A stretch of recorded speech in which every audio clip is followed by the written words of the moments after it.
ნამდვილად მრავალმხრივ საინტერესო შედეგები დაფიქსირდა უნგრეთში. ყველა ველოდით, იმიტომ რომ გეოპოლიტიკური მნიშვნელობის არჩევნები იყო, ყველა მხრიდან აკვირდებოდნენ უნგრეთში მიმდინარე პროცესებს, ჩვენი რეგიონიდან, ბრიუსელიდან, მოსკოვიდან, მოკლედ ყველა მხრიდან დიდი ვაშინგტონი ფიზიკურად იყო წარმოდგენილი, ან დიდი მნიშვნელობა ენიჭებოდა ყველა მხრივ იმას თუ რა მოხდებოდა უნგრეთში და მართლაც გარდამტეხი ცვლილება მოხდა. გარდამტეხი ცვლილება შიდა პოლიტიკურად, გარდამტეხი ცვლილება საგარეო პოლიტიკურად და რეგიონული გავლენის თვალსაზრისით, იმიტომ რომ სწორედ გეოპოლიტიკური პროცესებით დატვირთულია მიმდინარე პოლიტიკა ცალკეული ქვეყნების და განსაკუთრებით ევროპის კონტინენტზე, პირველ რიგში რუსეთ-უკრაინის ომიდან გამომდინარე.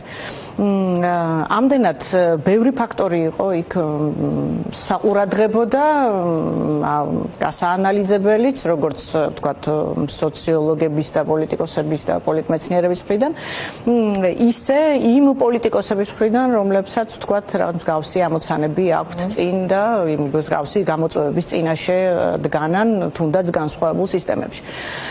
ეხლა საყურადღებოა პირველ რიგში ის, რომ იქ რეალურად მოხდა ის, რასაც მე დავარქმევდი ელექტორალურ რევოლუციას, იმიტომ რომ ეს იყო რევოლუციური განწყობა, რომელიც არჩევნების გზით მანიფესტირდა წარმოუდგენელ შედეგში, რომელსაც ბევრი წინასწარმეტყველებდა, იმიტომ რომ სოციოლოგიური გამოკითხვები სწორედ ამაზე მიანიშნებდა, რომ საკმაოდ დიდი უპირატესობით ლიდერობდა ოპოზიცია ამ არჩევნებში, მაგრამ კონსტიტუციურ უმრავლესობას არავინ ელოდა, ასეთი ცვლილებებს არავინ ელოდა, მაინც ყველა ელოდა, რომ 16 წლის შემდეგ სისტემა ისეთი გამყარებული იყო, რომ ადმინისტრაციული რესურსის გაცილებით დიდი ძალით გამოყენება მოხდებოდა და ასევე ვარაუდობდნენ იმას, რომ ორბანს შესაძლოა ჩაებღაუჭოს ძალაუფლებას და მას დათმობის ფუფუნება არ ქონდეს ძალაუფლების. ეს მოლოდინები არ გამართლა და არ გამართლა პირველ რიგში, იმიტომ რომ უკრაინის საბოლოო ჯამში აღმოჩნდა მაინც უფრო მეტად მყარი დემოკრატია, ვიდრე ის ავტორიტარიზმის თუ ავტორიტარული ნიშნები გადაწონიდა თავის მხარეს ეს ერთი. ევროკავშირის და ნატოს წევრობამ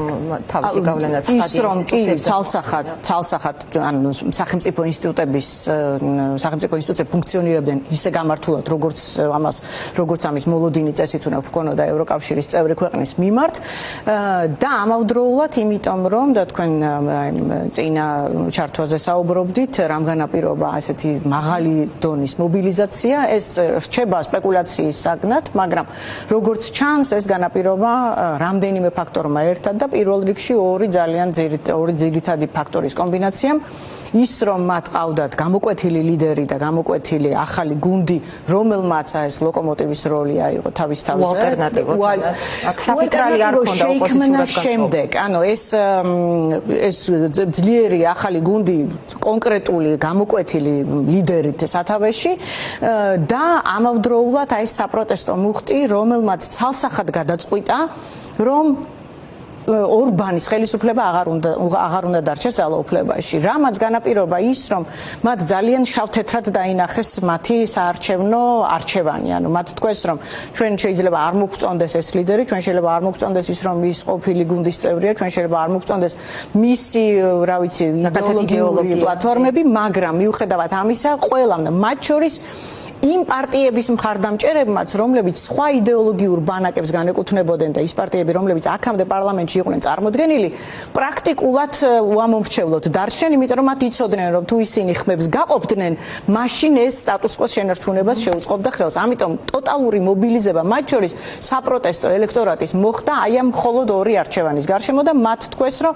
თუ ვისაც არ უნდა ორბანი, იმისთვის ცალსახად იდგა არჩევანი, რომ მხოლოდ აი ამ ოპოზიციისთვის შეიძლებოდა ხმის მიცემა და ეს იყო რამაც ეს დიდი მობილიზაცია განსაზღვრა, განკარგა და რამაც საბოლოო ჯამში ამხელა მანდატი მიანიჭა მადიარს და მის გუნდს. ეხლა თქვენ კითხვას რომ დაუბრუნოთ, რა გავლენას იქონიებს ეს საქართველოზე, პირველ რიგში უნდა ითქვას, რომ მიუხედავად იმისა, რომ ჩვენ საბოლოო ჯამში არ ვიცით რა ტიპის მმართველობა ჩამოყალიბდება, რა გუნდი იქნება იქ, ჩვენ არ ვიცით როგორი კონკრეტული პოლიტიკა განისაზღვრება, იმიტომ რომ ბოლომდე იდეოლოგიური პლატფორმა ამ გუნდის არ არის გამოკვეთილი, ეს არის ძალიან ახალი შემადგენლობა, პარტია პრაქტიკულად ძალიან ახალი შექმნილია, მათ თავიანთი დაპირებები რაღაც კონკრეტულ იდეოლოგიურ მიმართულებაზე არ გაუკეთებიათ, ამიტომ ჩვენ არ ვიცით ძირითადად საგარეო კონტურები ახლა მეტნაკლებად იკვეთება. მაინც კონსერვატორულ ამომრჩეველზე ქონდა ძირითადი მართლა ამიტომ მათი იდეოლოგიური მიმართულება არსებითად არ განსხვავდებოდა წინა მორბედისგან, ამიტომ ეს დაკვირვებას საჭიროებს რა ტიპის გუნდი შეიქმნება და როგორ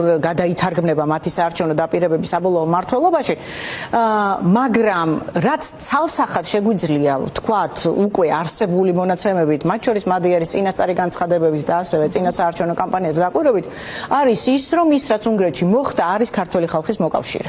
ის შედეგი, რომელიც უნგრეთში დადგა, 100%-ით თანხვედრაშია იმასთან, რა უნდა ქართველ ხალხს, რა უნდა იმ საპროტესტო ელექტორატს, რომელიც 500 დღეა რუსთაველზე დგას, რა უნდა ოპოზიციურ სპექტრს და რა უნდა რაც თავარია რიგით ამომრჩეველს, რომელიც უკვე წლების მანძილზე იძახის, რომ მისი მომავალი არის ევროკავშირში. ანუ ის მართველი გუნდი, როგორი განსხვავებული მიმართულებებიც მან ახლა მმართველობის პირობებში შეიძლება მიიღოს, ცალსახად ერთგულია ევროკავშირის პოლიტიკის, ევროკავშირის გაფართოების პოლიტიკის, მაშინაც კი თუ ისინი დაჩქარებულად უკრაინის გაწევრიანებას არ უჭერენ მხარს, მაგრამ პრინციპულად ევროკავშირის გაფართოების პოლიტიკის მომხრენი არიან და ცალსახად არიან ქართველი ხალხის იმ სტრატეგიული სურვილის მოკავშირე. ეხლა ქართულ ოცნებას რაც შეეხება და მის წარმომადგენლებს, რომლებიც უპირობო მხარდაჭერას იღებდნენ ორბანისგან და მისი გუნდისგან, ეს რა თქმა უნდა იყო ძალიან კონკრეტული სიტუაციური მოკავშირეობა ორბანის გადმოსახედიდან, იმიტომ რომ განსხვავებით ივანიშვილისგან,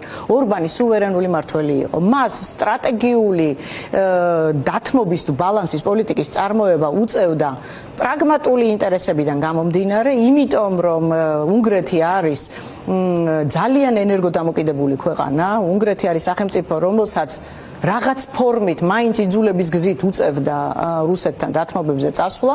ამაში ჩაერთო ის თავისი კორუფციული საცეცებით, იმიტომ რუსებთან ურთიერთობა სამწუხაროდ სხვანაირად არ გამოდის, გარდა თუ კორუფციაში არ ამოგანგლეს ყველა, ვისაც ერთხელ გამარჯობა უთხრეს.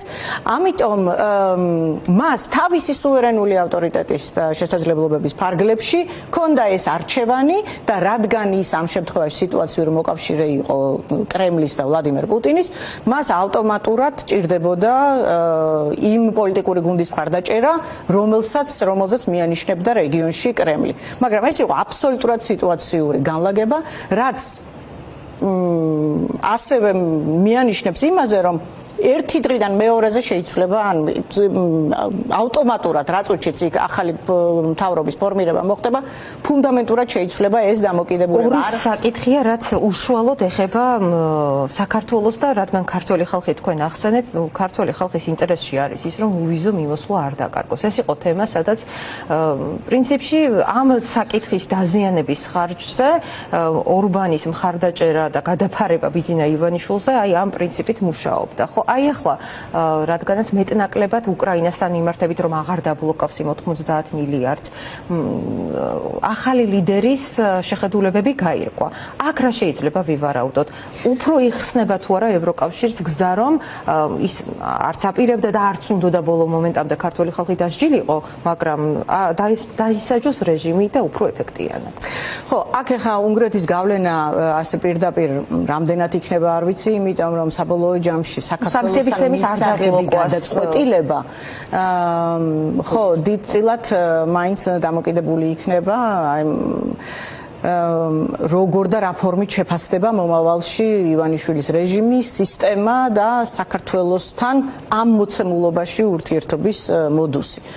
ამოსავალი წერტილი, რაც ვთქვათ, დადებით დინამიკას ქმნის ჩვენი გადმოსახედიდან, არის ის, რომ როგორიც პოლიტიკაც არ უნდა ქონდეს ევროკავშირს და მისი ჩარჩო გამოკვეთილია რეგიონთან, უკრაინასთან, საქართველოსთან, კავკასიის რეგიონთან მიმართებით, იმისგან განსხვავებული აღარ იქნება უნგრეთის. აქ ამაზე შეგვიძლია ძალიან თამამად ვისაუბროთ, აქ ორი აზრი არ შეიძლება რომ იყოს, იქ შეიძლება მეტნაკლებად ორაზროვანი პოზიციები არსებობდეს უკრაინასთან მიმართებით.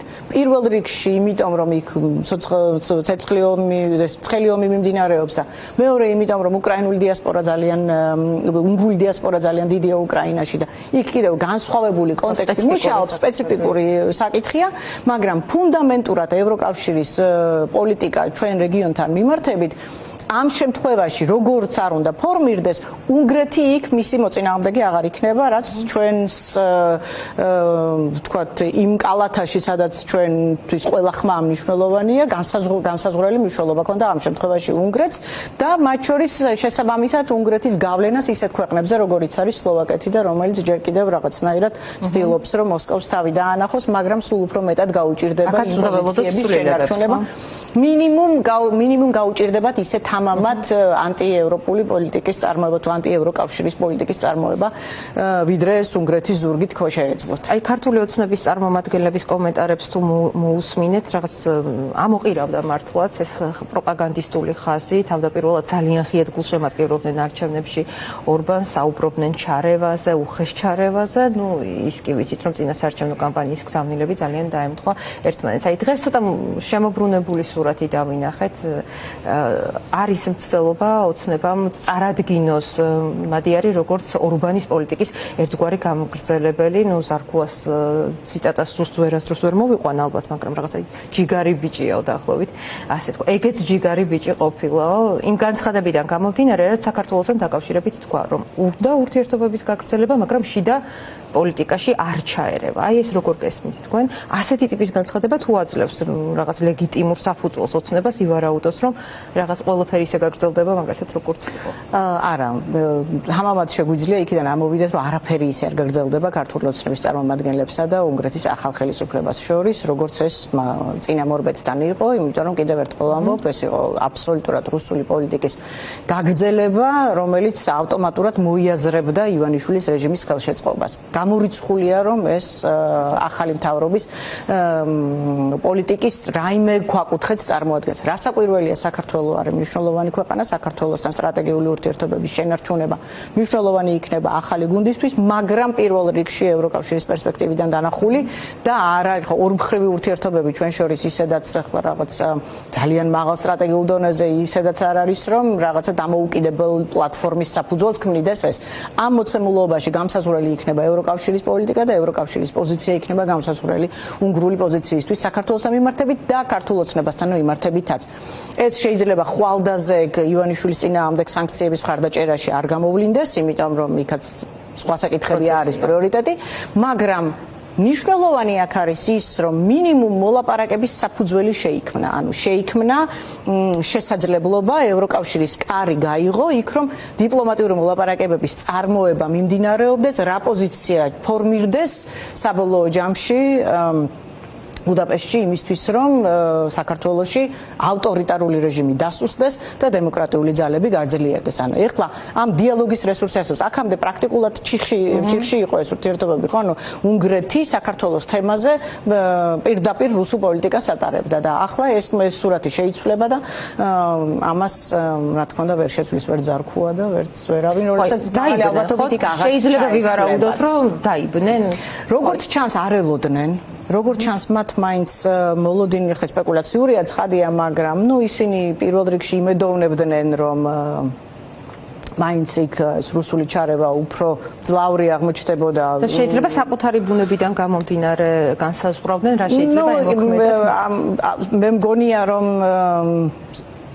წესით ადეკვატურად უნდა შეეფასებინათ განსხვავებები, რომელიც ძალიან აშკარა იყო, რომ იქ ივანიშვილის სცენარი ვერ გათამაშდებოდა, მაგრამ ნუ ალბათ მაინც ეგონათ, რომ რუსეთის გავლენა იმდენით დიდია და რუსეთისთვის იმდენად დიდი დარტყმაა ევროკავშირში ასეთი ძლიერი მოკავშირის დაკარგვა, ნუ შესაძლოა მეტი ჩარევის მოლოდინი ქონდათ და შესაბამისად უკეთესი შედეგის მოლოდინი, მით უმეტეს იმის გათვალისწინებით, რომ ვაშინგტონმა ძლიერ დაუჭირა მხარი ორბანს და ალბათ უბრალოდ სხვა სცენარს როგორც ჩანს არ იხილავდნენ.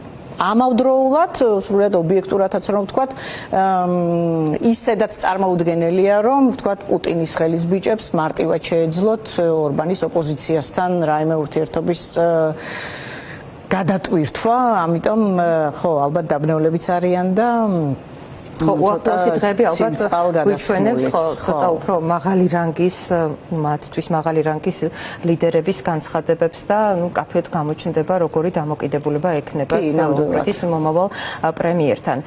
ძალიან ცხარია დისკუსია ახლა სოციალურ ქსელებში, უნდა ავიღოთ თუ არა რაიმე მაგალითი, უნდა გავიზიაროთ თუ არა გამოცდილება, არსებობს თუ არა შესაძლებლობის ის გზა, რომელიც აქვს უნგრეთს უდიდესი განსხვავებების მიუხედავად, რა შეიძლება აიღოს ოპოზიციამ მაგალითად და ივანიშვილმა რა შეიძლება ივარაუდოს შემდეგ ნაბიჯებად ორბანის მარცხის შემდეგ. იქნება ეს გამკაცრება კიდევ უფრო პოლიტიკის თუ უბრალოდ გადახედვა. ელისო, ეს არის ალბათ ერთ-ერთი ყველაზე მნიშვნელოვანი საკითხი, რომელზე მსჯელობაც ჩვენ საზოგადოებაში მოგვიწევს ახლა, იმიტომ რომ ერთია რომ ყველა ეიფორიულად ვუყურებთ, პირველი იმიტომ რომ ქართული საზოგადოება დაიღალა მარცხით და გამარჯვება ძალიან უხარია და მე ეს ჩემ თავს შევატყვე იმ საღამოს, როდესაც აი ამ ბედნიერების კადრებს ვხედავდი, მივხვდი ჩვენ რამდენი ხანია ეს განცდა აღარ განგვიცდია და როგორი მძიმეა აი ყოველი ახალი დღე, როდესაც აი გამარჯვების შეგრძნება არა გაქვს ერს, ხო? და ეს ვლინდებოდა მათ შორის რაღაცა ნებისმიერი ფეხბურთის მატჩი იქნება თუ რაღაცა, ყველა გამარჯვებას ეროვნულ დონეზე აღვიქავთ, იმიტომ რომ ძალიან დეფიციტი გვაქვს ამის ემოციურად და ეს აბსოლუტურად გასაგებია. ამავდროულად ჩვენ რა თქმა უნდა მართებს კეთილგონიერება და ძალიან პრაგმატული შეფასება. იმთავითვე არასწორი იყო, როდესაც ჩვენ პოლონეთში დემოკრატიული ძალების გამარჯვებას მივაბით რაღაცნაირი ქართული ეიფორიული მუხტი, იმიტომ რომ ეს ემოციურობა მაინც გვახასიათებს და მოლოდინები რომ ანალოგია გამოდგებოდა და ახლაც არ იქნება ეს გამართლებული, იმიტომ რომ ახლა პირველ რიგში რაც ჩვენ გვმართებს არის მოლოდინების სწორი მართვა. იმისთვის რომ ჩვენ ანალოგიებზე ვისაუბროთ, ანალოგიის პრინციპი გამოვიყენოთ, იურისტებმა ვიცით ეს, სოციოლოგებმა იციან ეს, რომ ანალოგიის პრინციპის გამოყენებას აქვს ძალიან მნიშვნელოვანი წინაპირობა. წინაპირობები მოცემულ кейსებს თუ შემთხვევებს შორის უნდა იყოს იდენტური. ჩვენ ძალიან შორს ვართ ამ იდენტური მოცემულობისგან. პირველი რითიც თქვენ დაიწყეთ საუბარი, ის არის ევროკავშირის წევრი ქვეყანა, სადაც ინსტიტუციური ძალაუფლება სრულიად განსხვავებულად არის ვერტიკალში გამართული და სრულიად განსხვავებულია მიტაცებული სახელმწიფოს პირობებში, სადაც 14 წლის განმავლობაში მიზანმიმართული სახელმწიფო ინსტიტუტების მიტაცება და ვერტიკალის გაძლიერება მიმდინარეობს. მეორე და მთავარი განმასხვავებელი რაც ჩვენ შევნიშნეთ წინა საარჩევნო პერიოდში არის რა პირობებში იმართებოდა კამპანია და ეუთოოდირის დასკვნას ვნახულობდი დღეს პრაქტიკულად არც ერთი მნიშვნელოვანი ხასიათის დარღვევა არ დაფიქსირებულა. ეს ნიშნავს რას, რომ საარჩევნო ინსტიტუტები, ცალკეული უბნები, ადმინისტრაციული რესურსი მიუხედავად იმისა, რომ ორბანს 16 წლიანი მმართველობის პირობებში უპირატესობა ჰქონდა, რა თქმა უნდა, ჰქონდა მეტი გავლენა ადმინისტრაციულ რესურსზე, ჰქონდა კორუფციულ თანხებზე ფაქტობრივად ყველა არჩევნების ცვლიდა მედიებს ცვლიდა კი ბატონო საარჩევნო სისტემას ცვლიდა და არგებდა სახელისუფლებო რესურსს და ასუსტებდა ოპოზიციურ გაერთიანებებს. მას ჰქონდა არსებითი კონტროლი მედიაზე. მიუხედავად ამისა, წინა საარჩევნო მთელი პერიოდი მიმდინარეობდა აბსოლუტურად ჯანსაღ კონკურენტულ გარემოში. გულისხმობ რას? საქართველოში ნომერ პირველ პრობლემას წარმოადგენს ის, რომ პოლიტიკური ოპონენტების ნეიტრალიზება ხდება მათი ველზე გამოჩენისთანავე. ქართულმა ოცნებამ, რომელმაც იცის, ვინ არის მისი რეალური ოპონენტი, მას მიზანმიმართულად ანეიტრალებს ხელისუფლებაში მოსვლის დღიდან. ეს უკვე ნიშნავს, რომ აი რასაც ეძახიან level playing fields, ის საქართველოში იმთავითვე არ არსებობს. კონკურენტული გარემო საქართველოში 2014 წლიდან აღარ არსებობს პრაქტიკულად. ოპონენტების უმეტესობა ციხეშია. და ნებისმიერი და არა მხოლოდ ოპონენტების, არამედ ნებისმიერი მომდევნო კრიტიკული აზრი, რომელიც კი სადმე შეიძლება დამოუკიდებლად გაჟღერდეს, იმის მიმართ სახელმწიფო მონაწილეობს მთელი რესურსით. მაშინ, როდესაც უნგრეთში ჩვენ ნახეთ რა, ამ ადამიანმა დაიკავა დროშა ხელში, იმიტომ რომ მას ეს ნაციონალისტური ტალღა ჭირდებოდა იმისთვის, რომ გამიჯნოდა თავის ძველი გუნდის წარმომადგენლებს და ასევე სხვა ოპოზიციური პარტიების წარმომადგენლებს მისი პოლიტიკური იდენტობის შესაქმნელად და ამ დროშით შემოიარა 16-ზე მეტი რეგიონი, სადაც ის შეხვდა ადამიანებს.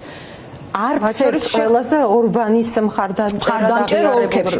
ანუ მას არსად სახელმწიფო წინააღმდეგობა, სისტემური წინააღმდეგობა არ შეხვედრია, მას არსად არ დახვედრიან ტიტუშკები, მას არსად არ დახვედრია პოლიცია, მის არსად მისი ოპონენტი, მისი გუნდის წევრები არავის არ დაუპატიმრებია, არავის არ დაუჯარიმებია, არასად არ ყოფილა რომ ბედია მიქ რაღაც საბოტაჟი გამოუცხადა. ხშირად ახსენებენ ხოლმე რომ მას ევროპარლამენტარის იმუნიტეტი ჰქონდა, მაგრამ მისი გუნდის წევრები როგორი იმუნიტეტიც არ უნდა კი ბატონო შეიძლება იცავდა იმუნიტეტმა. ფაქტია რომ სისტემაც იცავდა, ხო, ანუ ფაქტია რომ არჩევნები მიმდინარეობდა დემოკრატიულ ჩარჩოში და დემოკრატიულ პირობებში, სადაც კონკურენტული იყო არჩევნები, კი სახელისუფლებო მედია მეტად წყალობდა ორბანს, მაგრამ ფაქტია რომ ოპონენტების ხმა ისმოდა ყველგან იმ მასშტაბით, რა მასშტაბითაც ეს საჭირო იყო, რომ ხალხის მობილიზება მოეხდინათ, თავისი გზავნილები სწორად მიეტანათ, რამაც განაპირობა რომ არა მხოლოდ განეიტრალდა ის რუსული გზავნილები, რომელიც ორბანმა და მათ შორის ივანიშვილმა საქართველოში და უნგრეთში გაავრცელეს რაღაც deep state და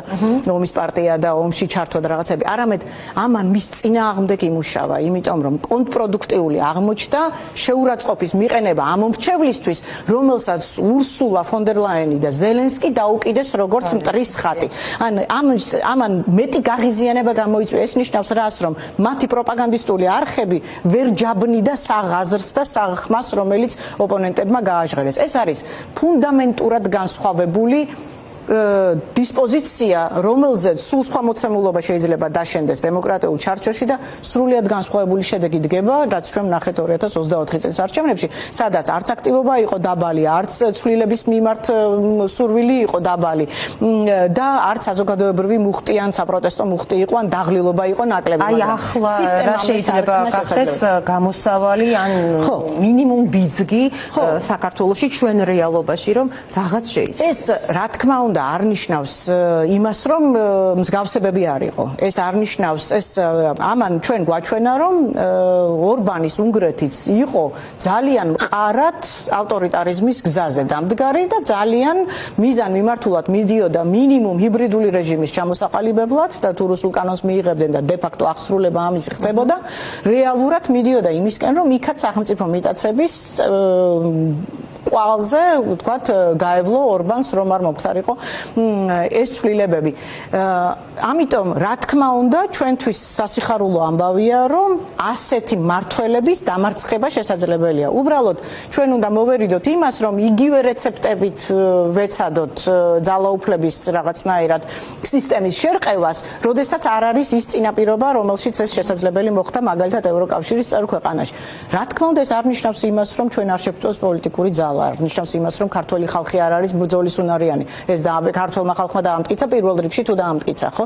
ეს არ ნიშნავს იმას, რომ ქართული საზოგადოება ვერ შეძლებს შვას პოლიტიკური ლიდერი, რომელიც ლოკომოტივი გახდება. მაგრამ მნიშვნელოვანია ისეთი საკითხების გათვალისწინება, რომელიც მაგალითად ანალოგიისთვის გამოდგებოდა.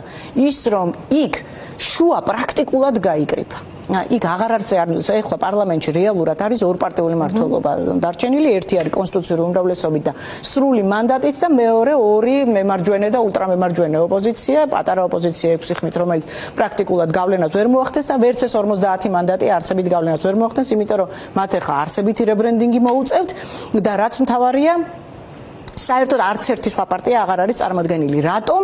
იმიტომ რომ იქ შესაძლებელი აღმოჩნდა, რომ აი ამ გუნდის გარშემო რაღაცნაირი მყარი ერთობა ჩამოყალიბებულიყო. ეს არის მაგალითი, რომელიც უნდა გავიტანოთ იმისთვის, რომ სრული მობილიზაცია მოხდეს საპროტესტო ამომრჩევლის, ამისთვის რა თქმა უნდა არ შეიძლება რომ ამომრჩეველს კონდეს 10-20 და სხვადასხვა არჩევანი. ჩვენ არ ვართ პოლიტიკური კულტურის განვითარების იმ ეტაპზე მიტაცებულ სახელმწიფოში, სადაც ჩვენ გვაქვს იდეოლოგიური განსხვავებების მრავალფეროვნების ფუფუნება. ჩვენ ახლა შავთეთრი ომი გვაქვს, ჩვენ გვაქვს ბრძოლა რუსულ სახელმწიფოსთან მთელი თავისი აპარატით, მანქანით, დეზინფორმაციით და რესურსით და მის წინააღმდეგ ბრძოლა უნდა განხორციელდეს ძალიან ერთსულოვანი და ერთიანი ფორმით. ამიტომ ეს ალბათ მაგალითია, რომელიც ყველამ ვისაც პოლიტიკურ პროცესში ჩართვის мотиваცია ექნება, სამომავლოდ ეს უნდა გაითვალისწინოს, მაგრამ ფაქტია ისიც, რომ თუ ბევრი ხმით არა, ძალიან ბევრი ხმით ადმინისტრაციული რესურსის გადაჯაბნა მაინც შესაძლებელია. უბრალოდ უფრო რთულია. ამ მოცემულობაში, როდესაც სახელმწიფო არის მეტაცებული, როდესაც ძალოვნები არის ერთ მხარეს, როდესაც დიდი ფული ყიდულობს პრაქტიკულად ყველა სახელმწიფო მოხელეს, ხო, რთულია ხამის ასე ღიად თქვა, მაგრამ ასეა, ფაქტია, რომ ასეა. მაგრამ რა თქმა უნდა, შეუძლებელი არ არის დიქტატორები ყველგან ყოველთვის დამარცხდნენ, არსად არ ყოფილან სამარადჟამოთ, უბრალოდ ჩვენ გვინდა რომ ეს სწრაფად მოხდეს. და მოკლე კითხვა, აი რა გეზით იფრენენ ხოლმე ახლა ქართული ოცნების წარმომადგენლები, უნგრეთი ამ ეტაპზე მაინც ყოველ შემთხვევაში ისეთი მასპინძელი ვეღარ იქნება მათი ისეთი ხშირი სტუმრობის როგორც მე მგონია რომ ქართული ოცნების წარმომადგენლებს უნგრეთში მათი გზა ჩაეკეტათ. მე არ მგონია რომ ისინი მათი ქვინმე სიამოვნებით მიიღებს ან რამე ექნებათ განსახილველი ან სასაუბრო ამ ეტაპზე, იმიტომ რომ ახლა პრიორიტეტული სწორედ გეოპოლიტიკურად დატვირთული გარემოებებიდან გამომდინარე განსაზღვრელი იქნება საგარეო პოლიტიკა და საგარეო პოლიტიკაში ქართული ოცნება ახალი უნგრეთის გუნდის ვერ ჩაეწერება. სხვა ვინ რჩება ოცნებას? ოცნებას რჩება თავისი ტრადიციული მოკავშირეები, ის ვინც არიან რუსეთის სატელიტები და მოკავშირეები და სადაც რუსეთი გაუწევს რეკომენდაციას და შუამდგომლობას, იქ ჩაესვლებათ და მიესვლებათ, მაგრამ ეს სივრცე სულ უფრო ვიწროვდება, იმიტომ რომ უშუალო სამეზობლოში ვითარება არსებითად იცვლება, სომხეთი, აზერბაიჯანი სხვა გზას დაადგებიან და ისიც ვიხილეთ, რომ ქართული ოცნების ფორმალურ წარმომადგენლებს ალიევი პრაქტიკულად არ შეხვდა. ეს ნიშნავს იმას, რომ ოცნება როგორც ასეთი ბუტაფორიული წარმონაქმნი ხდება, რომელიც აქ იძულებით და სხვისი ზურგით მართავს და ინარჩუნებს ძალაუფლებას.